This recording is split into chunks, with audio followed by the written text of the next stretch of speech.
Yeah. Hello students.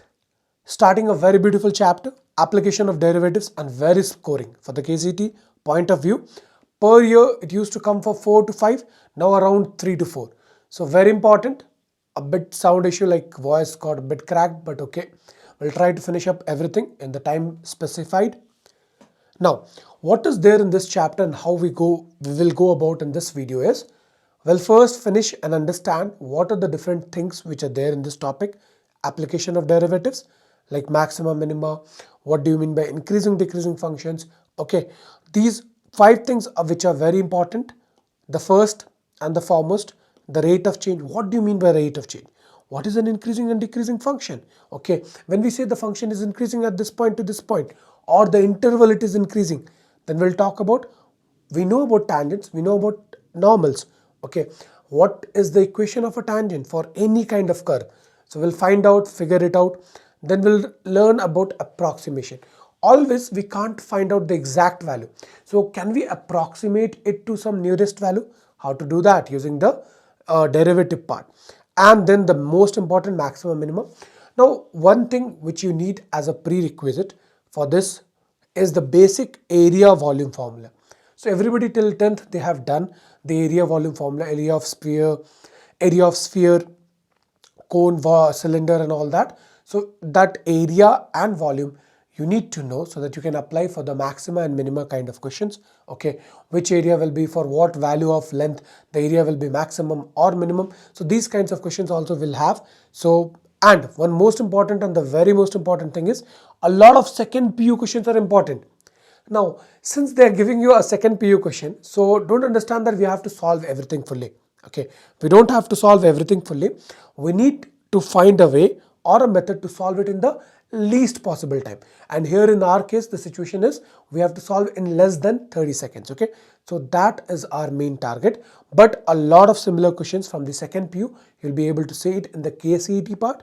But there in the second PU part, what we had to do, we had to write everything step by step. You have to solve it. Here you have to find a way, find a method so that you can approach to the answer in less than 30 seconds. That's our main aim of this video and the PYQ series.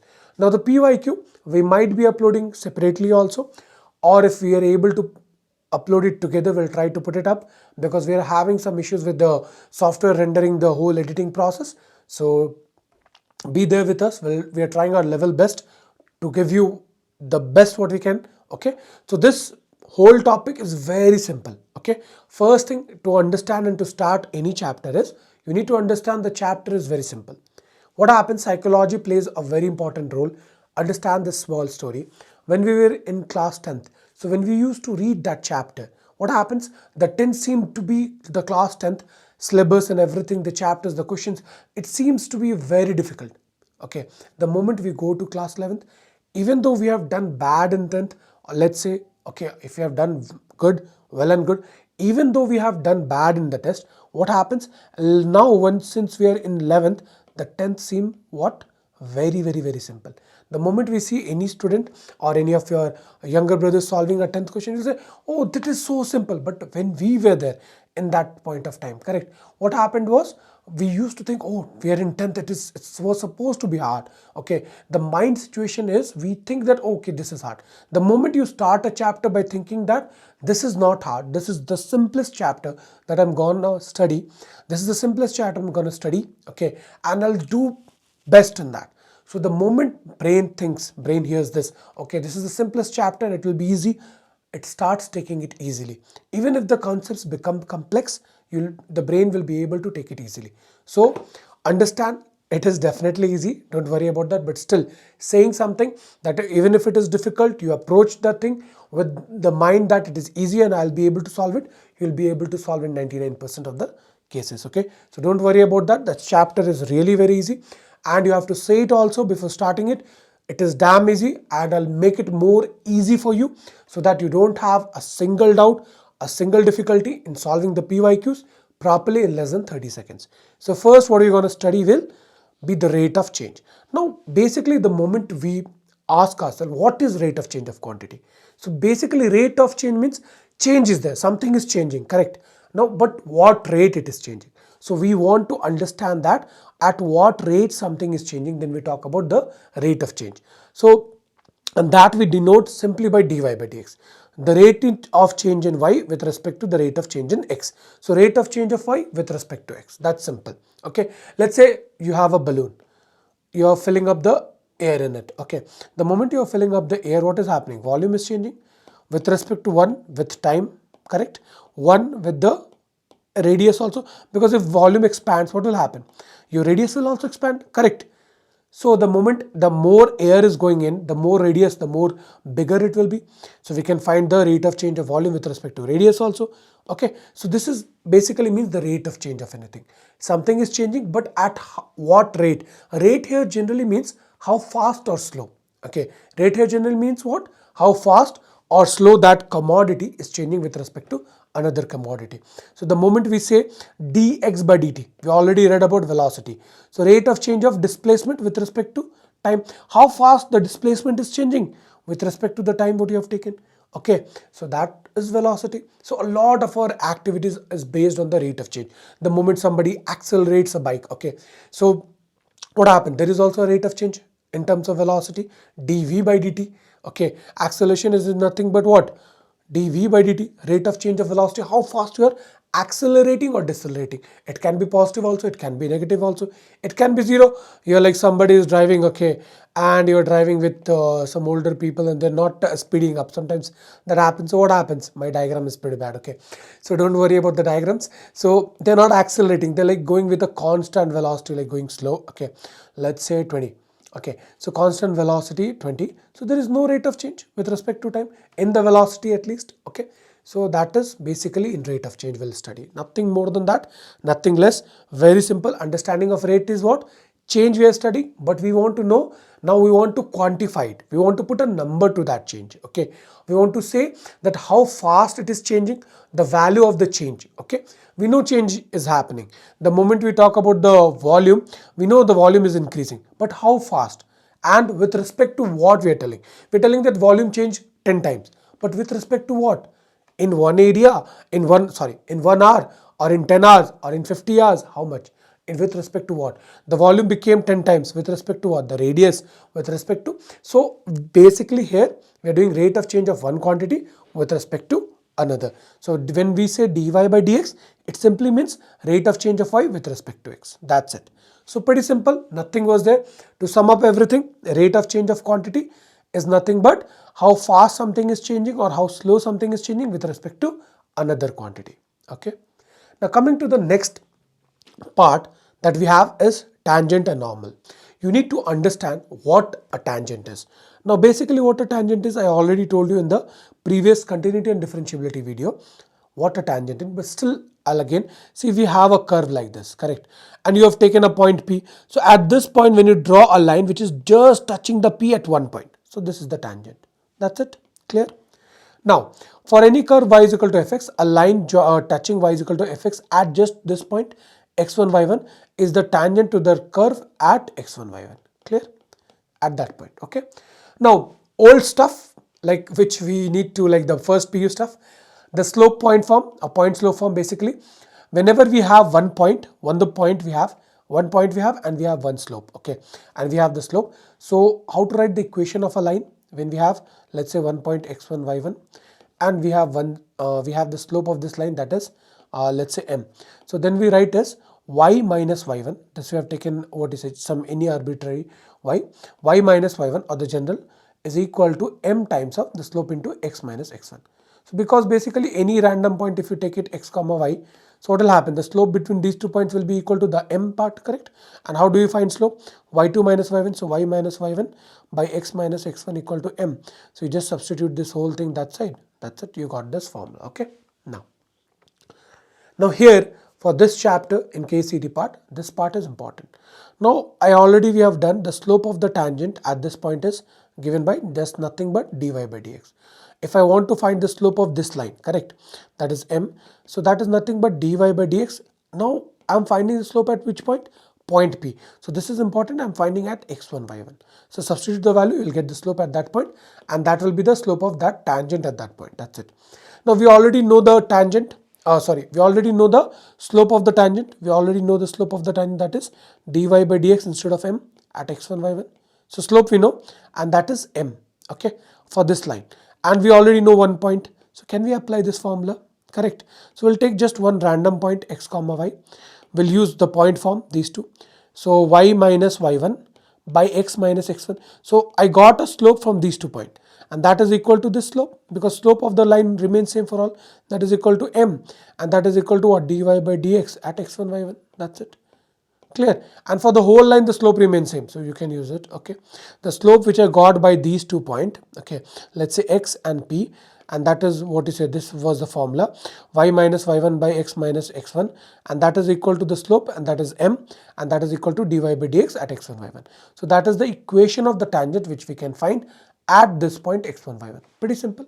Now what we did, we took one, again I'm recapping it, we took one, what do you say, general point xy, we found out the slope, this one, okay, which formula, y minus y1, slope form, y minus change in y by change in x by x minus x1, and that is equal to the slope. And slope is equal to what, student? Dy by dx. Just now we said that slope of the tangent is nothing but dy by dx at that point. That's it.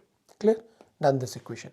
Now I'll say, sir, what about the normal? See, you have already drawn a tangent line which is touching this point P at one point. Now draw a line perpendicular to that. That's it.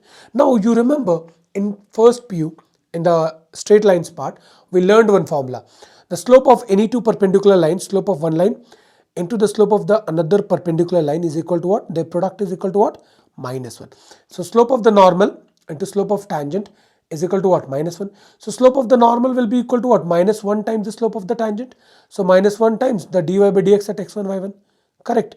So equation of normal will be same thing, just where we were putting m in case of the slope of tangent, here we'll put minus 1 by m, and that is equal to dy by dx at x1, y1. That's it. So nothing changed. Only thing is, in the case of normal, this part earlier we were substituting, in here we were substituting this f dash x or the dy by dx at x1, y1.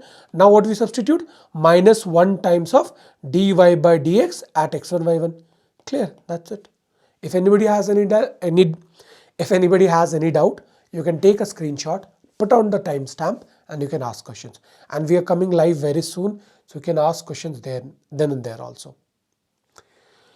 Now, two cases we have of the slope. What happens is, at some points when the slope is perpendicular to the x-axis or parallel to the y-axis, same thing, anything you say. So perpendicular to the x-axis and parallel to the y-axis, here tan theta is what? 90 degree. We know that tan theta 90 degree is not defined. Okay. So in that case, the equation of the tangent will be what? Directly x is equal to what?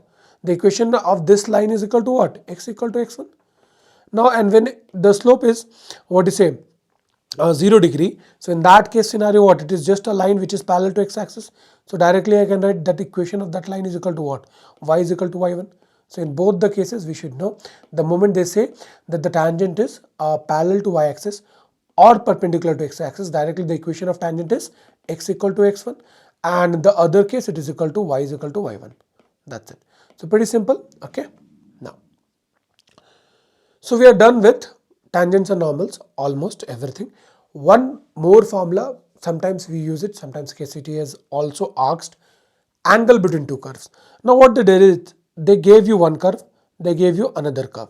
Now how to find the angle? What you do? Draw two tangents on them. The angle between the tangents is equal to nothing but the angle between the what? Two curves. The angle between the two curves is nothing but angle between the tangents. Angle between two curves is equal to the angle between their tangents. Angle between their tangents. Okay. And we already know how to find the angle between two lines. We're using the slope method. So this is m1 is the slope of one line, m2 is the slope of another line. So the angle tan theta between them is equal to mod of m1 minus m2 by 1 plus m1 m2. So this is the formula we'll be using. Now one very important concept, student, orthogonality. They'll say check whether the two curves are orthogonal or not. A lot of students, the moment they'll listen to this name, orthogonal, sir, we don't know it, sir. Orthogonal means something very complex. Nothing.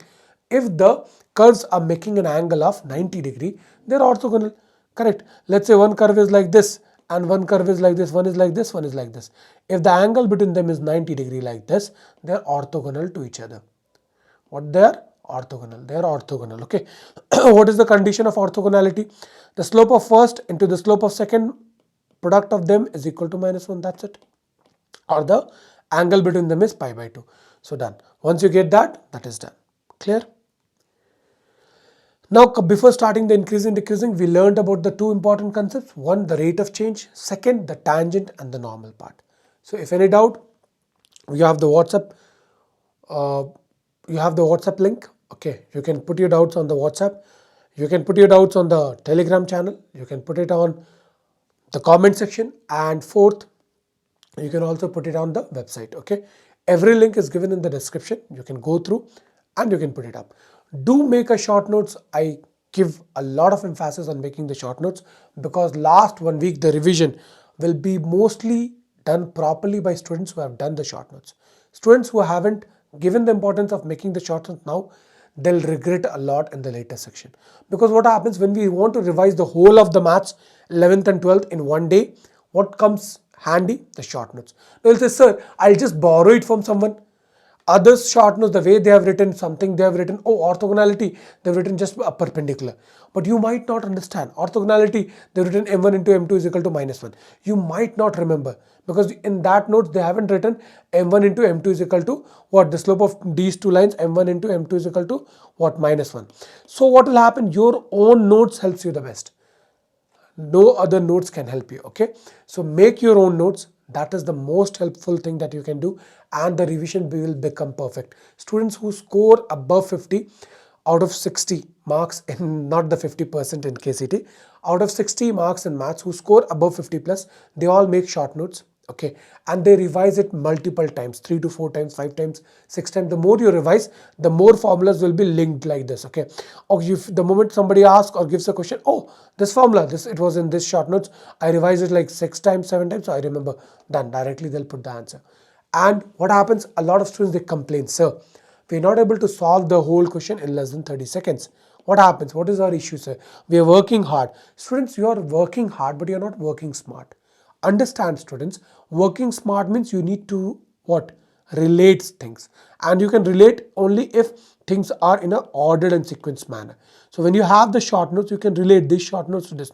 Okay, when it becomes perpendicular, okay, it is called orthogonal also in the, I read in the AOD section. Clear? And in the straight lines, I understood the condition for orthogonality is that the product of the two lines should be equal to the slope of the product of two lines, it should be equal to -1. So you can relate stuff, okay, only when you have proper notes. Okay, so give a lot of importance on making short notes. You won't regret. Last 1 week we'll be revising everything. There your short notes will be your best friend. Okay, it will be more than your best friend. Okay, trust me. Now, coming to the next part, the increasing and decreasing function. See, the name suggests one is increasing.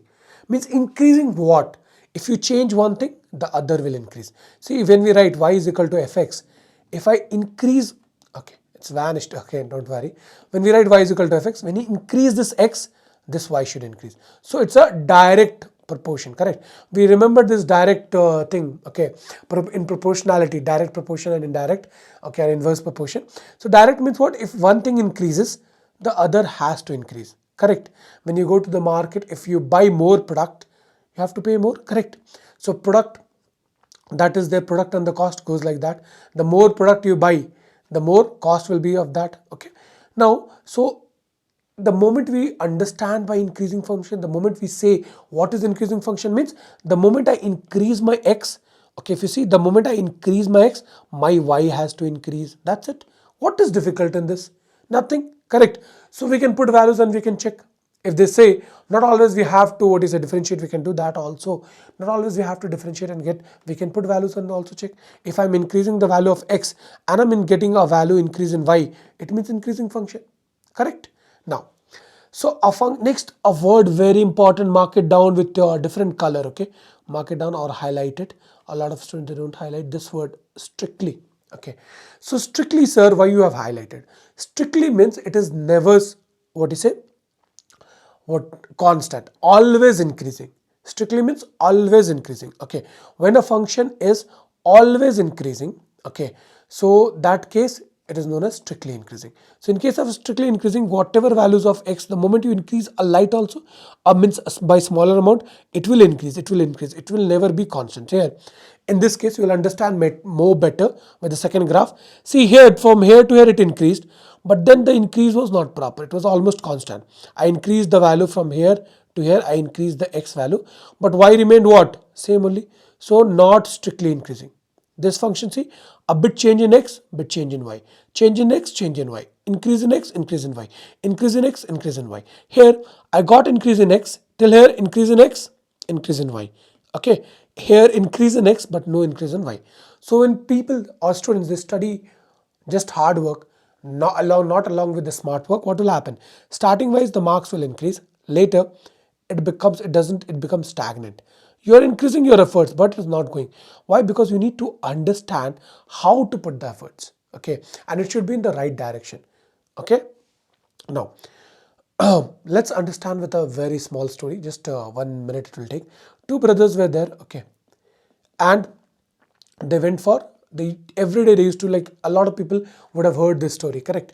They always used to go and cut trees, okay, they were like wood cutters, they used to go and cut trees, okay. Now what was happening is, this brother, let's say as x, this brother, mathematically we are talking about a story, so let's name them as x and y instead of names, okay. So one was x, the other was y. So x every day used to bring what? More number of trees than y, correct? But what happened? Y was always very depressed, like what do you say, I do very hard work, but still, what do you say, my brother x always brings more wood than me. Okay, so what is the problem that I'm having? So one day they said, okay, let's make all the variables constant. In maths we say, no, let's make all the other parts, all the other variables constant. Okay, so what they said is, we'll start like morning 6 a.m. okay, and we'll cut till evening 6 p.m. So 12 hours will give, morning 6 a.m. to 6 p.m. will give 12 hours each, and we'll see who is cutting more. So since now every variable is same, because both are working for the same number of hours and both have their own equipments, okay, and the same day, so now every other variable is same. So if one is doing hard work, then that person has to bring more, what is a wood, correct? So they did that, they went. That day what happened is, again x brought more number of wood than y. Now y became really very depressed. He asked x, how did you brought more number of wood than me today also, when I kept the other variables same? Now x smiled, and then he said a very simple thing, that what happened is, 6 hours I sharpened my axe, the equipment, okay, the formulas for you all students, okay. 6 hours I sharpened my axe, okay, the weapon by which they were cutting the trees, and that helped me to cut the trees so fast. It was so, what do you say, sharp, that whatever the amount of time I was taking to cut down, what do you say, one tree, that was, what do you say, 1/3, or let's say 1/5 of the time what you were taking, okay. So even if you had have worked for 30 hours, I could have done the same work in like 6 hours, correct? So then that day he understood, why understood, that we need to be a bit smart also. So students, there is 2 to 3 important things that you need to understand from here. So first thing, your formulas, your short notes are like your what? Your weapons, okay, for the exam. So the more better they are, the more better chances you have for becoming the best or scoring the best marks in the exam. So one and foremost, the most important thing, okay, because when you are approaching the questions, if you remember each and every formula and it is linked in your brain, you can directly apply even the tough JEE questions of advance also. KCT is nothing else, nothing in that. So, and KCT also, okay, it's not like you can apply to any exams and you can crack it easily. That is the first and foremost thing. Second thing is, it makes you achieve, what do you say, a lot of productivity in less amount of time, okay. So that these two, so that you have some time for yourself also. It's not like you should always just open the book and keep sitting and keep studying, okay. You have a time where you have a life, correct, where you want to do something where with you, what is your passion, like let's say singing, dancing, whatever you want to do, okay. So that's for the story part. Let's come to the topic, okay, now, but very important. So what we are talking about, strictly increasing means always increasing. The moment you change a bit of x, there will always be a change in y. Okay, so that is strictly increasing. Just increasing means it will increase, some parts it may not. Okay, it won't decrease, but it will be constant or like a very little. So in that case, it is just increasing function. Now, how do we understand with the dy by dx part? We'll check it. Okay, now, so here in case of strictly increasing, the moment you increase x, you came to x2, you increased x, x2 is like greater than x1. So the moment y2 will be greater than y1. In case of this, it can be constant. Y2 can be equal to y1. Though you have increased x, but your y value didn't change. Okay, so that is known as just increasing. Clear? Now, coming to the next part, decreasing. So same concept what we have learned in increasing will apply in decreasing in the other way. So decreasing means what? If x increases, y is equal to f of x. If x increases, y has to decrease. Correct? If x increases, it can, you can understand like this. If you work hard, correct, then the scolding from your parents, okay, and if you do good in your exams, the scolding from your parents, what? It decreases. Correct? So directly you can take it like that also. So if x increases, y decreases. Okay, so see, if you are increasing the value of x, y is decreasing. Correct? Y is decreasing. Now we'll say strictly increasing means always decrease. Just decreasing means it can be constant also. Same concept. Okay, now let's understand this whole thing, increasing decreasing, in terms of derivative form. What do you mean by increasing decreasing? We understood with the terms of x, change in values of x. Now we'll understand in terms of dy by dx or the slope form. See, if you see this graph, okay, so this is increasing, correct? The moment you increase a bit value of x, you get an increase in y. How is the slope? Just take any point, draw a tangent. You see the tangent is going up, the tan theta is positive, correct? If you take a more bigger point, the tangent, this value is increasing. So what you can see, the dy by dx is what? Greater than 0, positive, always, correct? Now it is becoming 0 at this threshold, correct? Let's see, here f dash x is what? 0. So because here the slope is positive, here again it is negative, so it has to change somewhere. Okay, so this is changing here at this point C1. We'll talk about these C1s. The C1s are nothing but the points where the dy by dx is 0, and these points are known as critical points. We'll understand what are critical points. Critical points are nothing but where f dash x is doing a change, and at that change point it is becoming 0. See, whenever I'm like here f dash x is positive, correct, and here f dash x is negative. So it has to go, whenever a positive value is going to the negative side, it has to always cross 0. Or a negative value, if you see the number line, has what you say, going from negative to positive, it has to come first, become 0 and then go, correct? So that's the same thing. So whenever a function dy by dx is greater than 0, we say it is increasing function. If it is equal to 0, then that are the points of what? Critical points. Again, dy by dx is less than 0, so decreasing, that's it. Again here it is what? Equal to 0, so critical point. Again it is increasing because dy by dx is positive, that's it, done. So what are critical points? The critical points where f dash x is equal to 0 or f dash c is equal to 0, where the derivative is 0, that is known as the critical points. Critical points are what? Where f dash x is equal to 0. So these are known as critical points wherever for these points. So at these points, the graph just changes. Okay, it changes the sign, the derivative changes the sign, sorry, the graph changes, the derivatives changes the sign, or you can say the dy by dx, the slope of the derivative changes. Here the slope is positive, here the slope is negative. Okay, now let's talk about maxima and minima. Okay, or we'll do it in the first derivative test, don't worry. Here you got the concept of increasing, decreasing. Increasing means what? The derivative has to be positive. Decreasing means what? The derivative has to be negative. Clear? That much if you understood, this whole thing is done. Okay, so we understood the concept of increasing, decreasing, we understood the concept of rate of change, and we understood the concept of tangent normal. So out of the 5 most important things, 3 is done. So let's see the 4th and 5th. The 4th one is approximation. So basically in approximation, again we'll not go much in detail. Again, let's say we have y as a function of x. Okay, now the moment you change a bit in x, there will be a change in bit of y.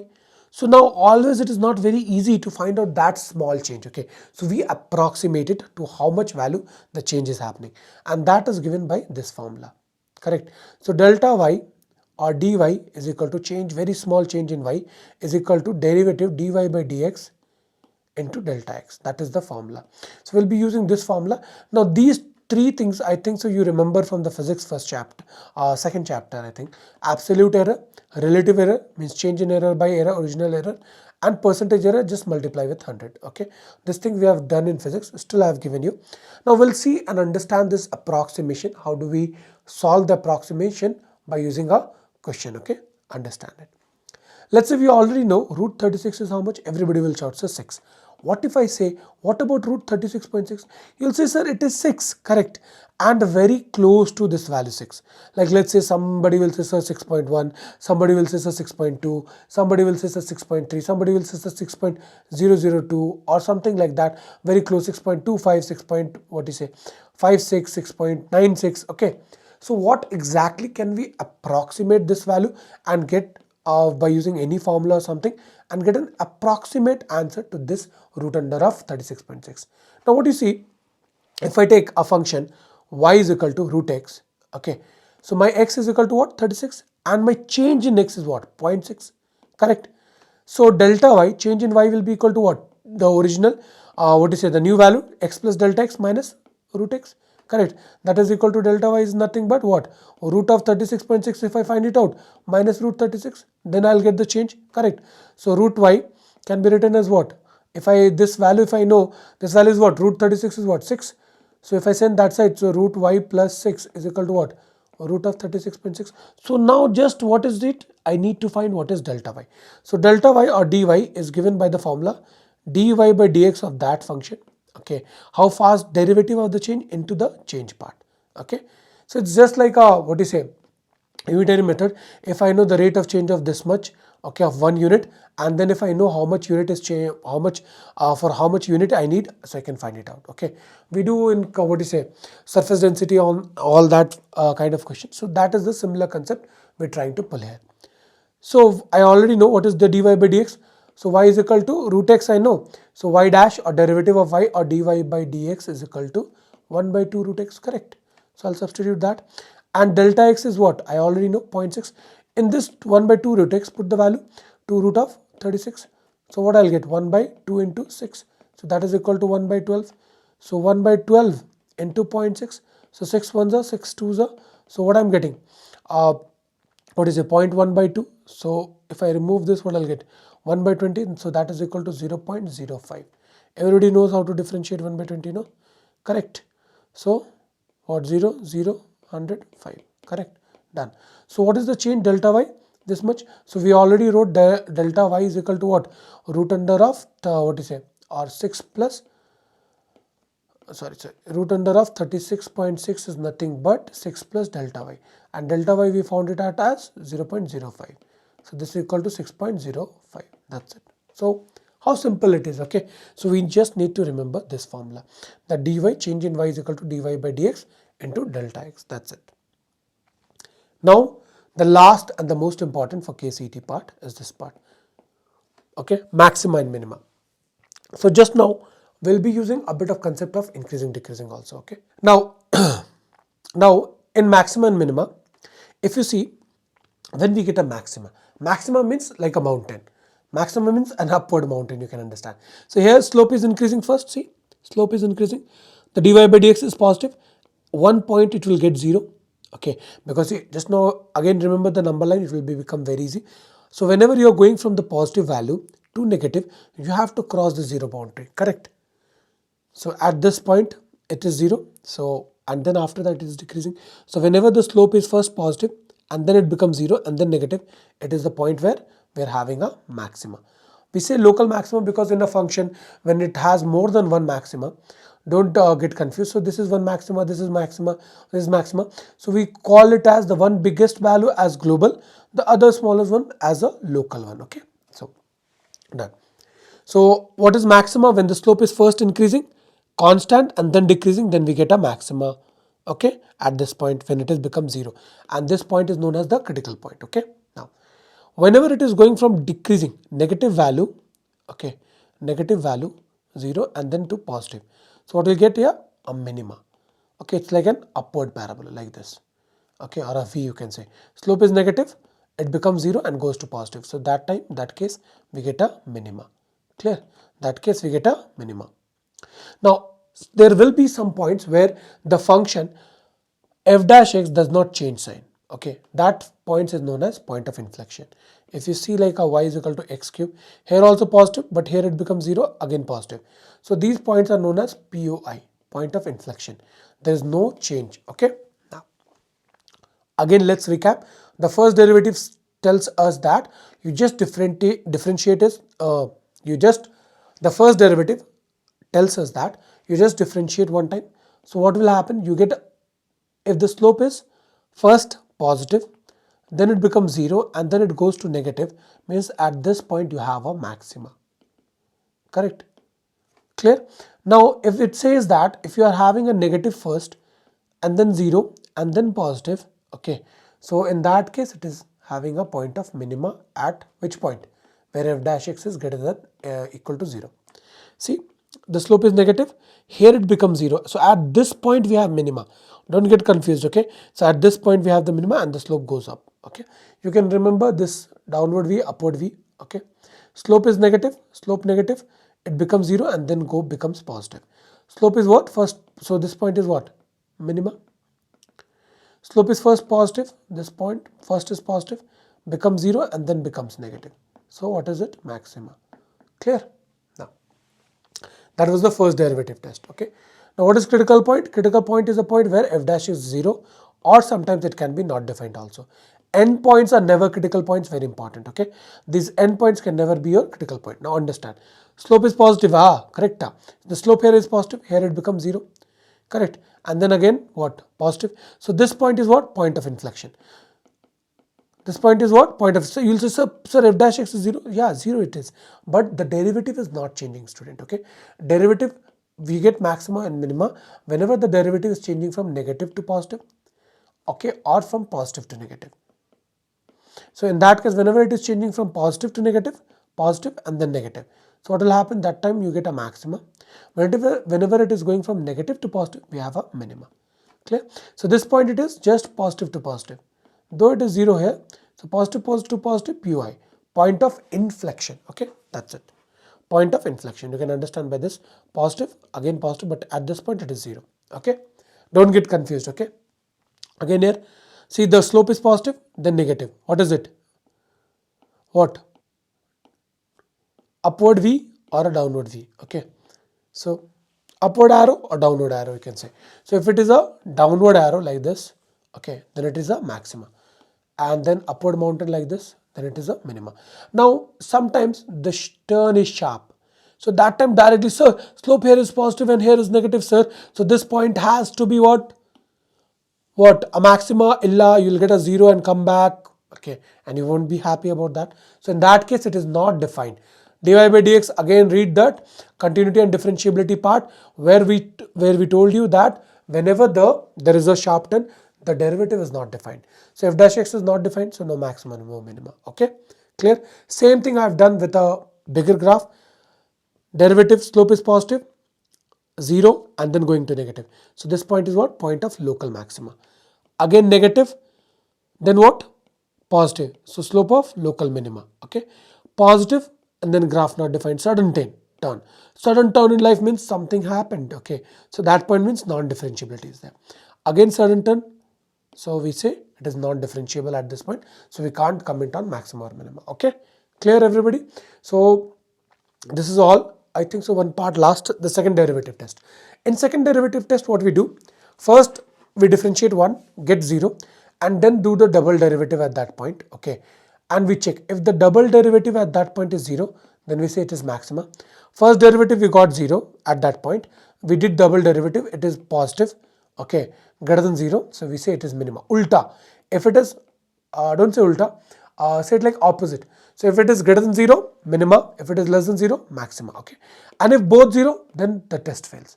First derivative is also 0, second derivative is also 0 at that point, then the test fails. Okay, now we'll be seeing it how to apply in the KCD questions in the PYQ section.